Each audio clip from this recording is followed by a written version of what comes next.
Alright guys, so welcome to the very first episode, part, whatever you want to call it, of After the Fact. That's what I'm going to call this little series. It's kind of more of a review of just what I thought about the most recent game I played, which in this case was Star Wars Jedi Fallen Order. Oh man, what a game. Let me start off with that. This is just kind of my review and my opinion of the game. I thought it was an amazing game. Very well made in some aspects. So kind of like what I'm gonna review in this video is just, we'll start off with the bad first. And then we'll move on to the good and then an overall at the end. But the bad, so even though the graphics were quite good, there was a lot of bugginess to it, or rendering issues too.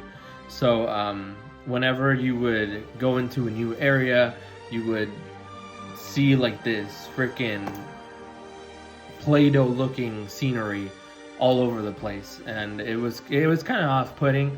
Kind of killed the immersion a little bit, which is pretty important in games like this. Like, you want to feel like you're the Jedi, you're the one that's getting all these powers. So that kind of broke the immersion too. Alongside with that, sometimes because of the rendering issues, you would see an issue with like a little loading screen. When you would try to run into a new area, your character would just like freeze in place and then let you keep going. So that was a little annoying, but other than that, rendering was okay. Graphics, I think, were decent. They could have been better, but I think it was in production for a long time. So it kind of makes sense they were probably working with some other predated engines or something. Another thing that was kind of annoying was the boss fights. Every single boss fight took me about an hour to 2 hours to beat. Unless I was in story mode, which I later figured out that was my best bet if I was going to get through this playthrough and be able to provide like kind of just the story aspect of it. Because I mean, sure, the gameplay is entertaining, but at the end of the day, the gameplay is entertaining when you play it, not so much as when you watch it. So I wanted to make sure that I could get the story out more than the actual gameplay. Even though I did show most of it, I only figured out that I could switch between the difficulty modes when I fought Malicos, and I was so angry. Like, I switched it, left, took a break, forgot about it, came back, and then I was like tripped out because it was so easy. But yeah, so if you get frustrated with difficult games, which I do, but I can power through, you know, like if I take a break, I'll go, like, I don't just abandon them, you won't like this game. Like, simple as that. It is very hard. Has a steep learning curve. Once you learn how to parry, it does get easier, and then a lot of the force abilities let you do it, like the force pull, when you could force pull enemies. That one was magnificent. I would use that on Dathomir all day long, because it was those Knight brothers are literally the toughest enemies, I think, in the game, besides like the mini bosses and main bosses, just because every single one of them is like a stormtrooper commander. Like, they have so much health, and it's just kind of annoying. But once you get enough horsepower, it does become a little bit easier. But I mean, it's a hard game. Like, you're gonna die. There's no way around that. Even in story mode, like when I fought Trilla at the end, I almost died. Well, no, I don't think I almost died, but I did end up having to use some of my stims. I didn't do it during the playthrough, but I ended up doing it later. Try to explore as much as you can for stims, because you're gonna need them. I believe the most I ever got was 9. So, I mean, that would have been very beneficial. I got through the game with 4 most of the time. So, I mean, if I had 9, I could have killed Trilla on Jedi Knight difficulty.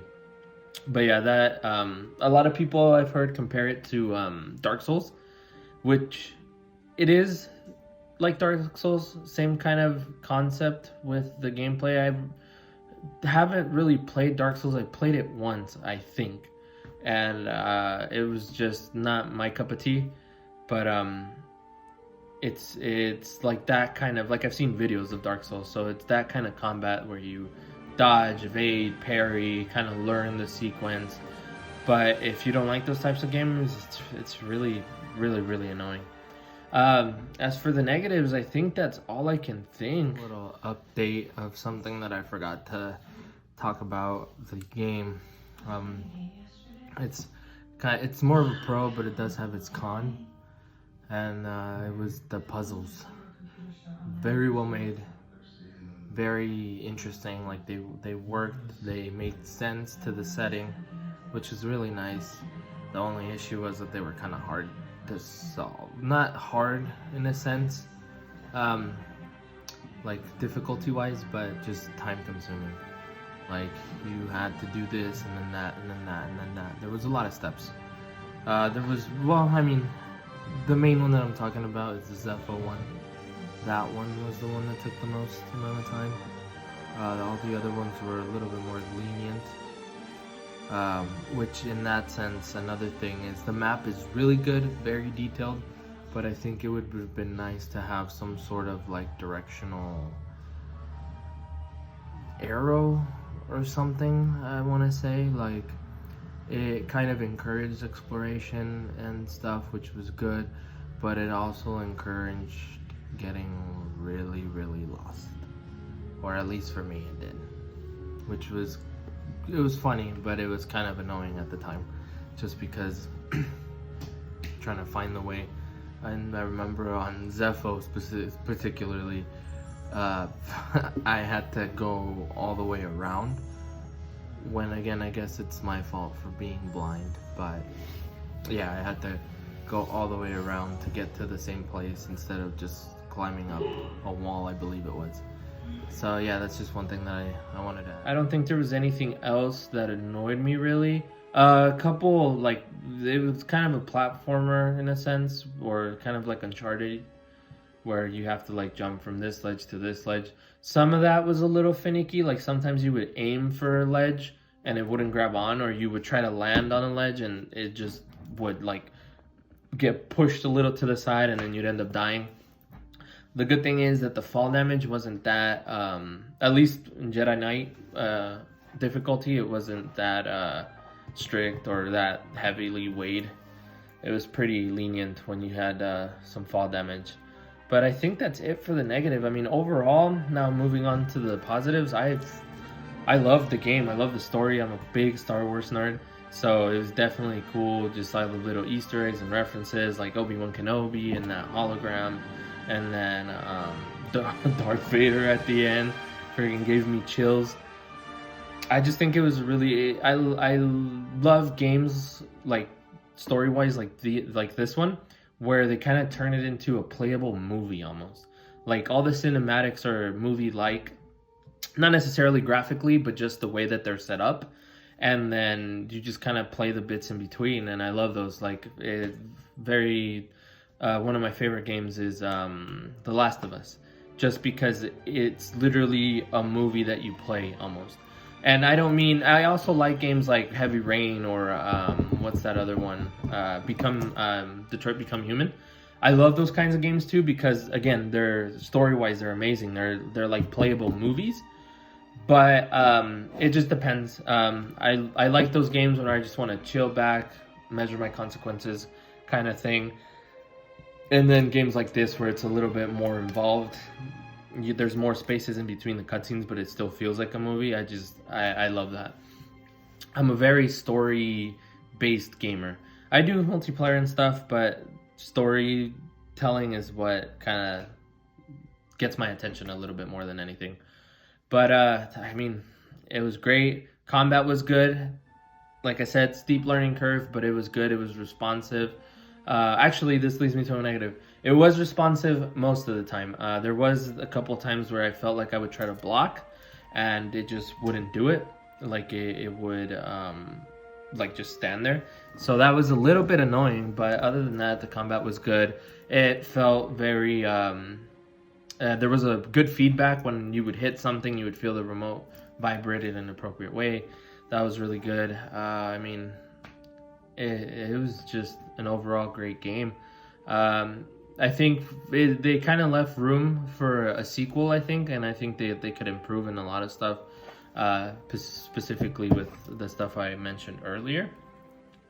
But other than that, it was good. It is a little bit lengthy, so you do need quite a bit of time, like especially with all the platforming around, and then all the bosses, because you have mini bosses and then main bosses.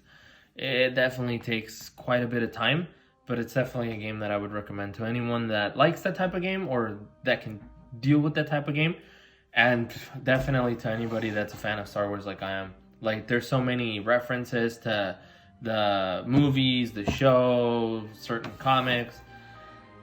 It's just very well researched on their part, and I hope that EA lets them do it. We'll see, being EA. But I mean, yeah, it was a good game. I liked it. Would play the second one. Kind of annoyed at the combat, but it's just a matter of practice, like anything. But I think for my first kind of after the fact review video, I'll leave it here. Next time I'll probably write some more things down, because I feel like it was a little bit short. But then again, I don't want like an hour review video. But yeah, I mean, if you guys like the series, definitely leave a like. I think I made a playlist so you can watch all of them repeatedly. But yeah, thank you so much for watching. If you liked it, you know what to do. Subscribe for more content. I'll see you guys on the next one.